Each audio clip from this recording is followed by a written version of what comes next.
अस्सलामुअलैकुम। उम्मीद है कि आप तमाम सुनने और देखने वाले खैरियत से होंगे। इस डॉक्यूमेंट्री को शुरू करने से पहले एक अहम चीज़ ये है कि आप हमारे इस दिलचस्प तारीखी सफ़र में हमारे साथ शामिल हों और सपोर्ट के लिए लाइक और कमेंट ज़रूर करें। शुक्रिया। चलें इस वीडियो का आगाज़ करते हैं। आज दुनिया में लाखों लाइब्रेरियाँ मौजूद हैं, मगर एक लाइब्रेरी ऐसी थी जिसके बारे में कहा जाता है कि अगर वो आज भी मौजूद होती तो शायद इंसानियत सदियों आगे होती। ये थी लाइब्रेरी ऑफ अलेक्जेंड्रिया। ये कहानी शुरू होती है कदीम मिस्र के शहर अलेक्जेंड्रिया से। ये शहर सिर्फ एक बंदरगाह नहीं था, ये इल्म, फ़लसफ़े और तहक़ीक़ का मरकज़ बन रहा था। ये लाइब्रेरी तकरीबन 300 क़िब्ल मसीह में कायम की गई।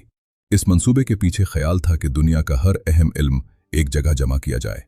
उस वक्त के हुक्मरान पटोलेमी अव्वल सोतीर ने इस अजीम मंसूबे की बुनियाद रखी। इनका मकसद था कि इस्कंदरिया को दुनिया का सबसे बड़ा इल्मी मरकज़ बनाया जाए। कहा जाता है कि इस लाइब्रेरी में 4 लाख से ज़्यादा किताबें और मखतूतात मौजूद थे। ये किताबें सिर्फ मिस्र से नहीं थीं, यूनान, फारिस, हिंदुस्तान और चीन तक से इल्म यहाँ पहुँचाया जाता था। जहाज़ जब इस्कंदरिया की बंदरगाह पर आते तो उनमें मौजूद किताबें लाइब्रेरी में जमा करा ली जाती थीं।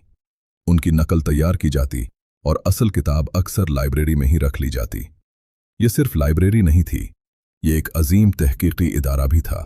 दुनिया के बड़े बड़े फ़लसफ़ी और साइंसदान यहाँ तहकीक करते थे। मसलन यूक्लिड, जिन्होंने ज्योमेट्री के उसूल मुरत्तब किए, और एराटोस्थेनिस, जिन्होंने हज़ारों साल पहले ज़मीन का कतर हैरत अंगेज़ दुरुस्तगी के साथ नाप लिया। यहाँ फ़ल्कियात, तिब, रियाजी, फ़लसफ़ा और अदब पर तहकीक होती थी। गोया ये कदीम दुनिया की सबसे बड़ी यूनिवर्सिटी थी। मगर तारीख़ हमेशा इल्म के साथ मेहरबान नहीं रहती।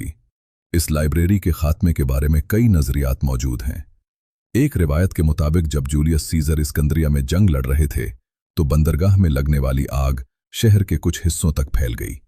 मुमकिन है कि लाइब्रेरी का एक हिस्सा उसी आग में तबाह हो गया हो, लेकिन यह मुकम्मल खात्मा नहीं था। सदियों के दौरान जंगें, सियासी तब्दीलियां और मजहबी तनाज़ात बढ़ते गए। आहिस्ता आहिस्ता लाइब्रेरी की अहमियत कम होती गई। कुछ मखतूतात ज़ाया हो गए, कुछ लूट लिए गए और कुछ हमेशा के लिए गुम हो गए। एक वक्त आया जब यह अजीम इल्मी मरकज़ खामोश हो गया। तारीख़ दानों का ख्याल है कि अगर इस लाइब्रेरी का इल्म महफूज रहता तो शायद इंसानियत की साइंसी तरक्की बहुत पहले हो जाती। मुमकिन है कदीम साइंसदानों ने ऐसे नज़रियात लिखे हों जो बाद में दोबारा दरियाफ्त किए गए, लेकिन वो सब कुछ अब हमेशा के लिए खो चुका है। आज भी इस्कंदरिया के साहिल पर एक नई लाइब्रेरी मौजूद है। ये जदीद दौर की बिब्लियोथेका अलेक्जेंड्रीना कहलाती है। ये इस अजीम इल्मी रिवायत को जिंदा रखने की कोशिश है, मगर असल लाइब्रेरी के राज शायद हमेशा तारीख के अंधेरे में छुपे रहेंगे।